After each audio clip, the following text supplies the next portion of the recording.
Welcome everybody to the first Wednesday series here at the Whitehouse Bar in Limerick.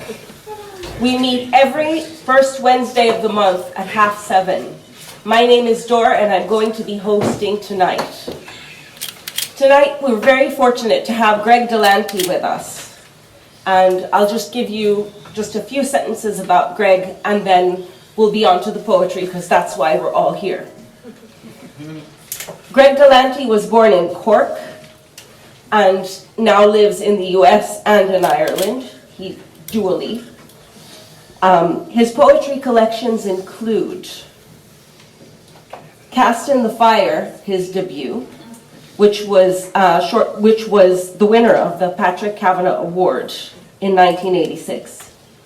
The Ship of Birth from 2007, Loose Strife from 2011, Book 17, 2015, and now he has The Professor of Forgetting from LSU Press that just came out this year. And we have copies outside to be purchased later for €14 if you're interested. Marion has them. Thomas McCarthy once described Greg's work as a localization of worldly ideas where insights are dropped casually within a distracting lyrical dance. Greg has received numerous awards, including the very prestigious Guggenheim Fellowship, and he teaches in St. Michael's College, Vermont. His poetry revolves around place, and The Professor of Forgetting explores the passage of time and our shared humanity in exuberant poems. And so, no more from me. Please join me in welcoming Greg. Thank you for being here with us tonight. I'm under Stapler's orders. Thank you for being, and it's nice to be back in the White House, the real White House, the best White House, the only, unfortunately, anyway. I have in my pocket what I'm supposed to read, yes. There's a reason why this is called The Professor of Forgetting. I'm afraid. So, here we go. So I'm going to start with a humorous one. I'm telling you it's humorous, so you laugh. Because a lot of people are afraid to laugh in public or it has its own seriousness. Anybody got problems with their socks?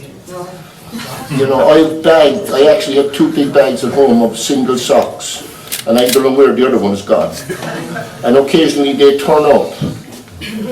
So this is called The Sock Mystery. It has been called the best sock poem ever written.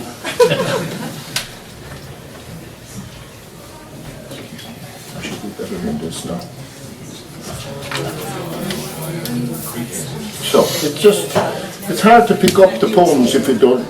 Can you hear me? Yeah. It's hard to pick up the poems if you don't know the length. But draw your breath and try and listen. But really, the way to understand a poem when you hear it performed is to have read it first.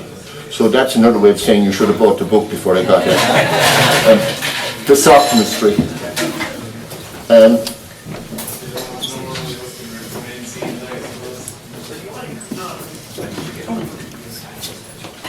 There should be an asylum for single socks.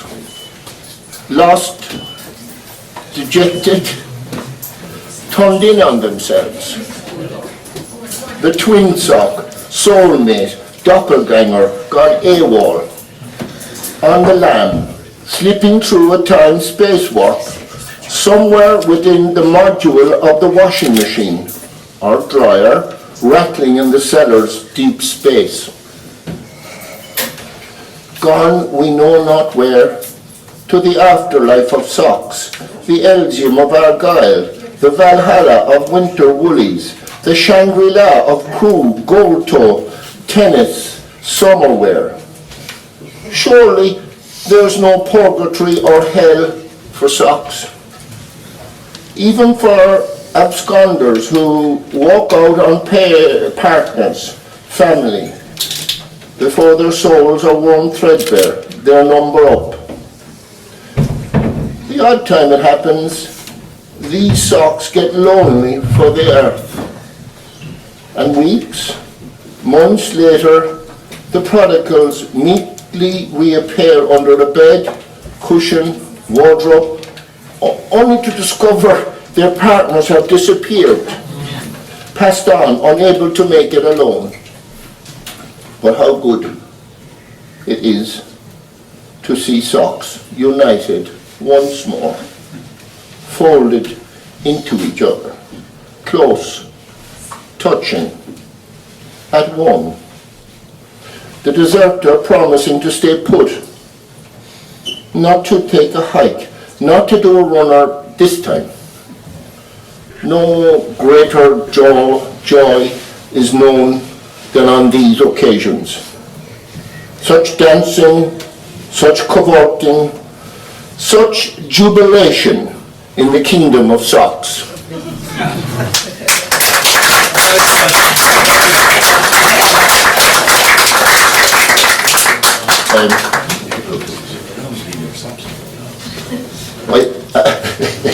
I have no socks on tonight. I ran out of even the single ones. One is for sorrow. You know that one is sorrow, two is for joy. The Yanks don't get this one, and because they don't have that rhyme there, you know. One is for sorrow.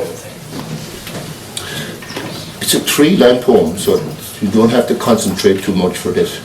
A soul, magpie, flaps across our path. Old news, pal. Old news.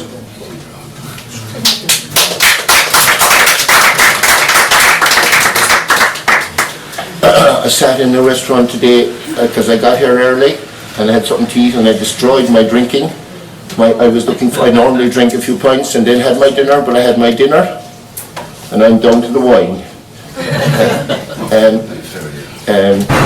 But in the restaurant there were 2 couples there with a child, and this is proving the reverse. The father was on the phone non-stop all the way through their dinner, and the child said nothing. I mean, it was terrible. I have never seen something so bad, really, with the phone. And it was the dad.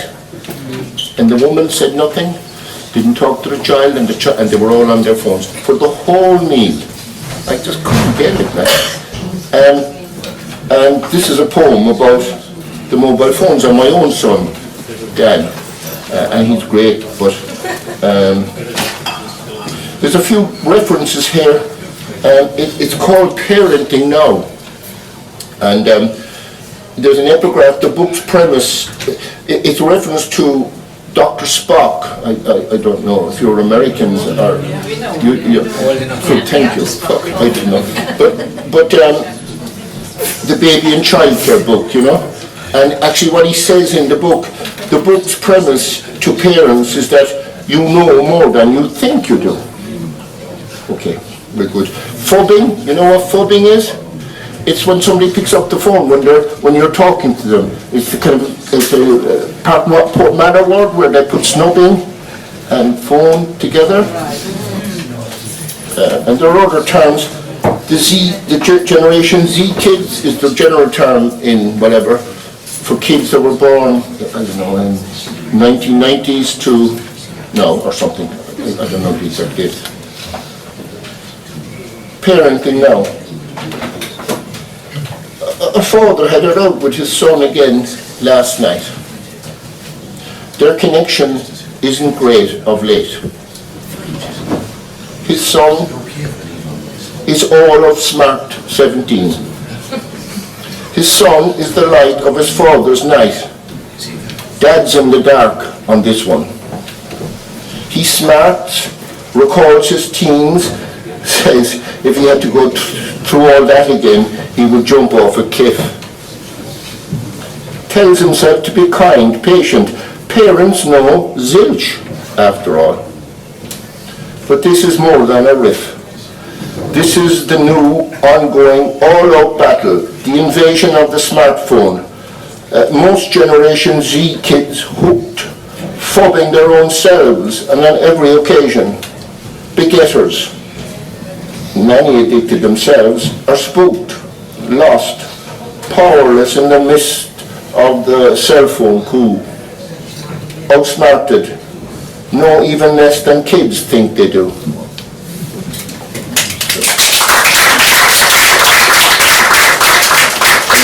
I'm going to read a poem that I wasn't going to read it, but Dominic asked me to read it, and it is a poem that I'm glad I wrote. But since we're talking about my son now, I'm going to fit it in, The Alien, which has become one of the poems that, that keeps getting published. But in a recent film by Wes Anderson, it appears, and which I was only found out by phone call, because it says at the end, you know these strange films he does. I don't know what to make of them sometimes, because I did go to see, but at the end in the credits it says at the end, with apologies to Greg Delanty. The credits go down so quickly you don't have to see it. Does that mean no payment? Huh? Does that mean no payment? Oh no, my son Dan said to me, my son, who's going to be the last poem in this book, he said, so did you get money? And I said, Dan, love, I'm just grateful. Poetry's at the... Aidan? Poetry's at... That's my cousin. Poetry's at the end of the feeding, what do you call it? Food chain. The food chain. So we're just grateful, you know what I mean, to be known. And I've made a life out of it, I've made my life out of it, and I have had actually a great time. And it's made me stable financially at least. The Alien, all the terms are true. This is a much earlier poem. And it's looking at the ultrasound. And it's again a shade poem, a different poem now than the type of poem in this poem. You have to change, you know. The Alien. By the way, in that Wes Anderson, he only takes 2 lines of it in the middle of it. It's not, you know. Are we good? I'm back again, scrutinizing the Milky Way. Now, I hate this is a good poem, you see, and it's going to make all the others maybe not look so good, and these are all new, but I think there's some good ones like this and that one. I'm going to stand up for them. The Alien. I'm back again, scrutinizing the Milky Way of your ultrasound, scanning the dark matter, the nothingness, that now the head say is chock-a-block with squarks and quarks, gravitons and gravitinis, photons and photinos. Oh, Sprout, who art there inside the spacecraft of your the time capsule of this printout, hurling and whirling towards us. It's all daft on this earth, or alien who art in the heavens, or Martian, or little green man. We're anxious to make contact, to ask diverse questions about the heavendom you hail from, to discuss the whole shebang of the beginning and end. The pre-Big Bang on time, before you forget the why and lie of thy first place, and our friend, to say welcome, that we mean no harm, we die for you even, that we pray you're not here to subdue us, that we put away our ray guns, missiles, attitude, and share our world with you. Little big head, if only you stay.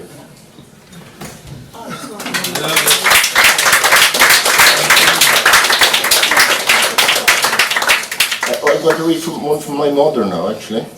As it happened, it's happening naturally. I've skipped one or two. But this is to my mother when she was dying in Cork. At the time, Marymount Hospice was on Wellington Road. It's moved now. And I got back in time from America. You know what, I think some people are from Cork, you know what a noble call is? Yes. Yeah. Is it just a Cork thing, or is it... I think it's only a Cork thing. Yeah. Seems so. We have it in Kerry as well. Oh, is it right? That's only because so many Cork people go to Kerry.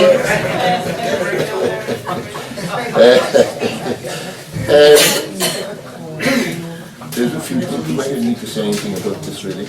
As a coincidence, of course, I was born across the road from Wellington Road in a place called Marysalane. At that time in 1958, they didn't have, you were sent to a private home, everybody, you know. To my mother, Marymount Hospice, Wellington Road in Cork. And Marymount, for those people in Limerick that don't, or outside, it overlooks the city. It's high and you can see right across the city. To the south side where, to my mother, Marymount Hospice, Wellington Road, Cork. Tonight, I keep watch over your dying. The most peaceful night I ever knew. I suppose it's the release of your going, drawn out over chemo months into years. I soothe your agitated hand. You lie under the night light's nimbus, reflected within the black window. Your bed and you fly in the pain above the city's Saturday night din. Pure Chagall. You head into the stars, over Summerhill, Capwell, Evergreen, the Black Ash. Hover above familiar streets and lanes, bars, folk singing. There is no need to dash. Your name has just been noble called. Sing south of the border one last time. You raise your voice above the town you hauled a lifetime of plastic bags through. Bowing into the drizzle, trudging home along North Main Street, up Blarney Lane, or City of Hills, or Frisco, or Rome, or Buenos Aires, or Varanasi.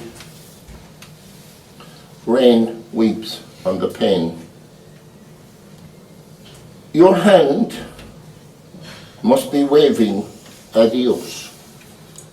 Ma, the night sky reflects our city below. Now every light's a votive candle, your Fatima. Behold the glass darkly. There you go.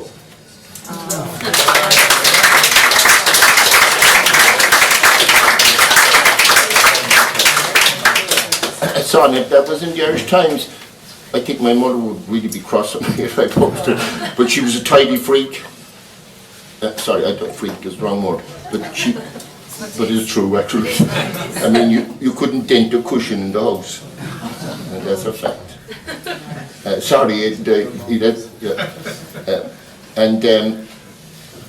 Even the visitors didn't even get in to see the visiting room. I think I only remember anybody in the visitors room twice in my whole lifetime. And it wasn't really a home, you know. I used to say to Mammy, this is not a home, you know. But she put her, I'm actually, my mother returned, she put her, as a woman, she was trapped in housewife world, and she had not, we didn't understand. Do you remember that time in the 1950s and 60s, the men worked, the men went, and the women stayed at home, and that was about the size of it, for the most part. And none of us understood. She didn't, I don't think, really understand it herself, you know. But she was unhappy. But there you are. Where does all the dust come from? My mother would ask, sweeping the house away, vacuuming the vacuum, dusting the duster. War was declared on the dust day in, night out. Back then it was a mystery. She would frantically polish a sunray, highlighting undercover modes in her dust-free home, banning books. Condemned dust gatherers. We had no notion it was our own skin mostly, and that of Catherine, John Bray, our grandmothers, Liam Cunningham, Ethel Barry, Auntie Claire, Moses the milkman, the meter man, the grandfathers I never met. The dust drifts alive in the air. The living and the dead settle together everywhere. I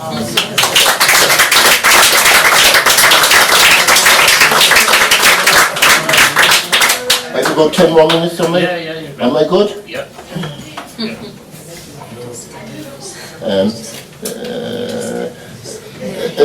A last book was called No More Time, and it's about, I have been an activist and been arrested and so forth in America, and my house in America is no gas, no oil, and all that business, and I have went with 80, anyway.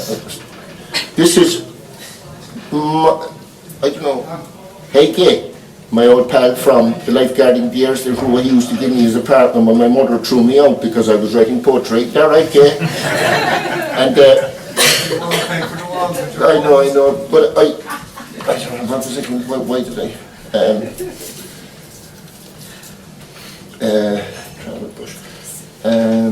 But I've always been active politically, sometimes more parts of my life than others, but oh yeah, for me, it's not the age thing, you know, art or life, and for me they're the same. I don't really understand what the fuck he was saying, to be perfectly honest with you.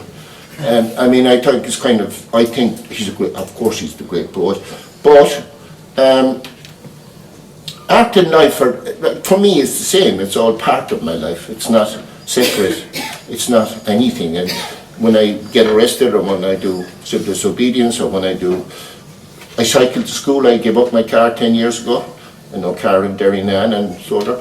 I'm just saying this because I'm just saying it's not a boast, it's just that I'm putting my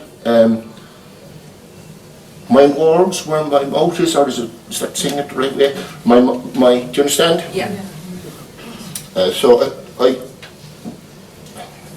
But this is a thing I picked up about a few years ago. It was an ad when I was going through, and the ad was a travel brochure headline. And this was the travel brochure, and underneath it was the Alaska cruises, half price, all fall 2019, right? And this is the ad. This was the ad, it's a phone poem. I didn't write anything, apart from the title. And the great glaciers are melting at such a fast rate. Don't miss a chance to see them before it's too late. My old great friend Jerry Murphy, this is a poem after him, another two-liner. Yorick, Hamlet, look at the skull. Yeah. I tell you, I'm insulting you by asking that, but actually nobody reads anymore in America, so I don't even know who the fuck Shakespeare is. Now I mind to say Yorick. You know, it's a bit like that, really. So, epitaph for everyone, after Jerry Murphy. Alas, poor Yorick. Who? And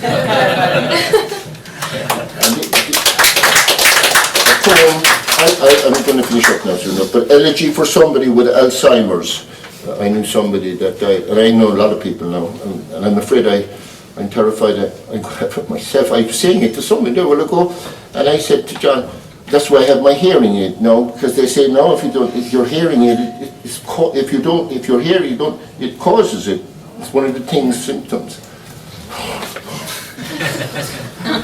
All right, and And I was always forgetful,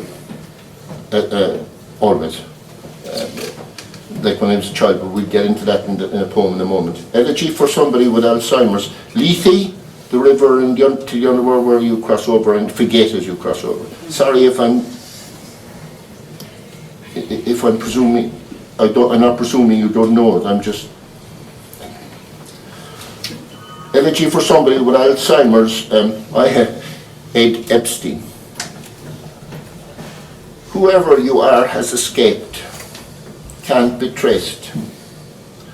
The record of all you are to yourself erased, leaving your body like a baying bloodhound, confounded, smelling the cold, hard ground, staring helplessly across the impossibly wide river, having lost the trail on this side of the banks of Lethe, sniffing the air. Not a scent, not a sign of a soul print anywhere. It's terrible. Anyway, there you are.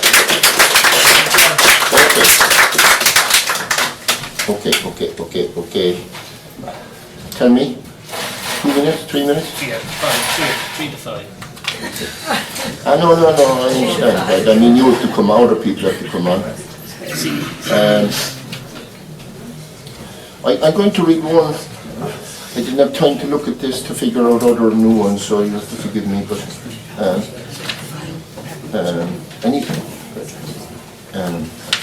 okay. I'll read this one for you, Dominic, to make up for it, right? Because you love the music. Do you ever play records now? Mostly streaming, isn't it? I know, but I actually have gone back to playing records now sometimes. Scratch, you know, real.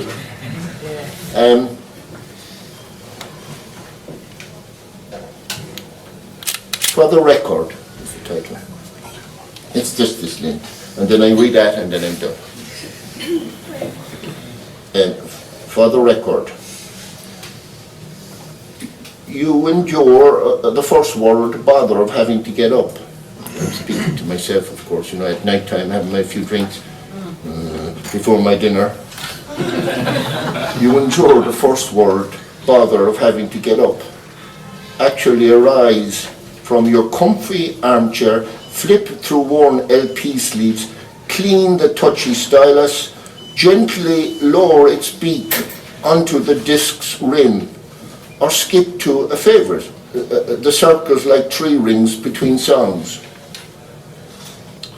The diamond or sapphire needle rides the merry-go-round of memory, recalls an old flame, still flickering, a friend you've lost touch with, a late loved one.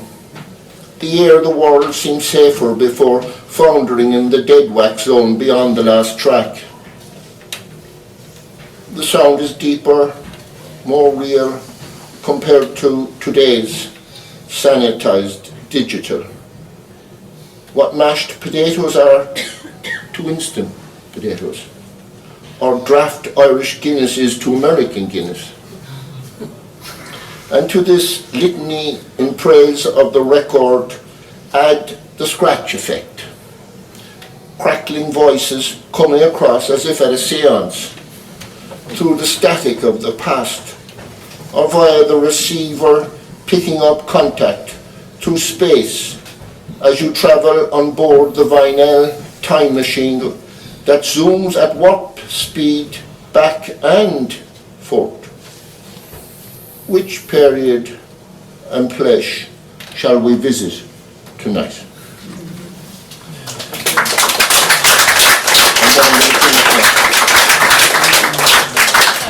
I'm going to finish with just the title poem of the new book, The Professor of Forgetting.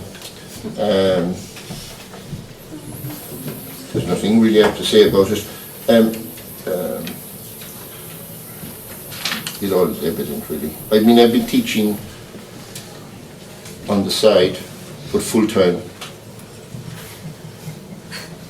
for the last 35, 40 years, and keep me out of myself. And I'm thinking about returning, but actually I just have to go in Tuesday and Thursdays as a joke. Apart from Thursdays where I teach for a whole day, which is not a joke. And I'm doing it on Zoom at the moment. And now, before I go, I want to have my drink. Can I have my wine? And because I want to thank you all for coming, and I'm looking forward to hearing you read, and thanking my friends for coming, and thank Dominic and the bar. All right? Thank you. And good to see some of you that I haven't seen for such a long time, including you, Aidan. Lovely to see you. And good luck to you with your own writing. Oh, that wine isn't so bad.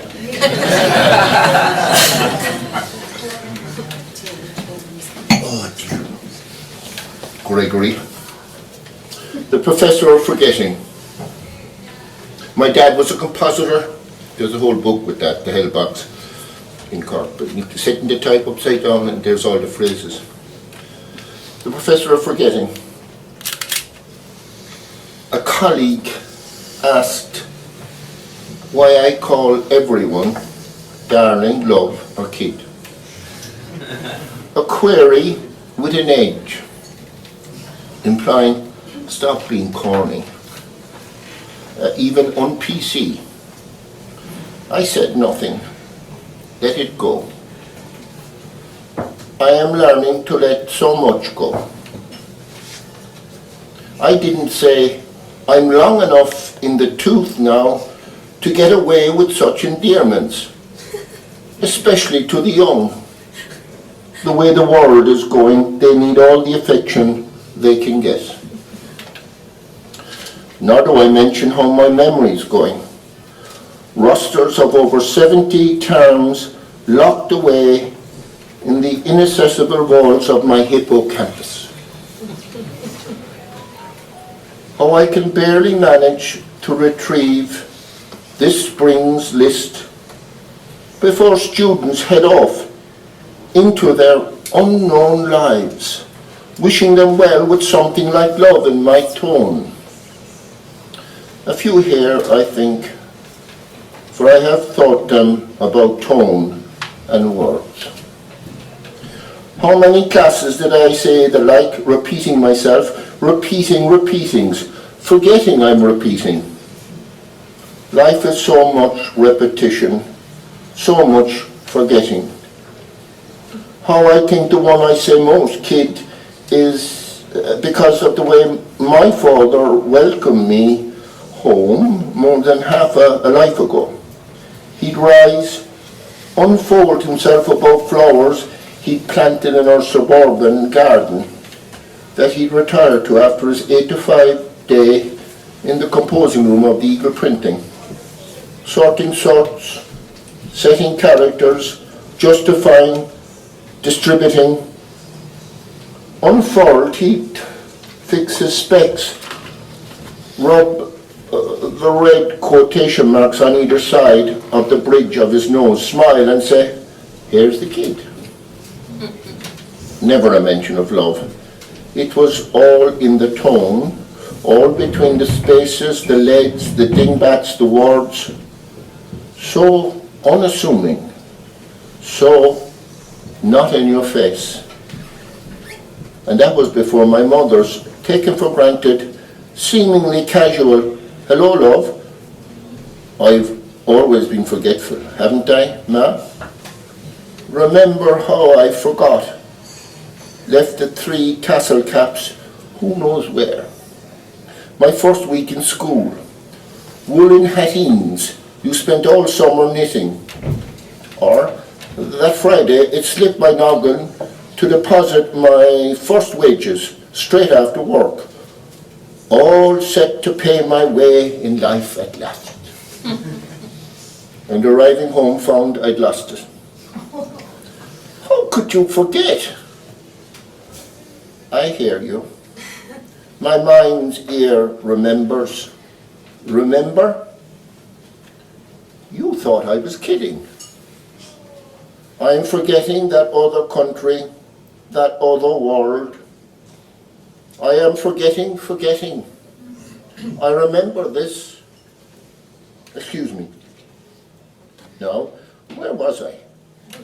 Oh, my darlings, kids, loves. Thank you.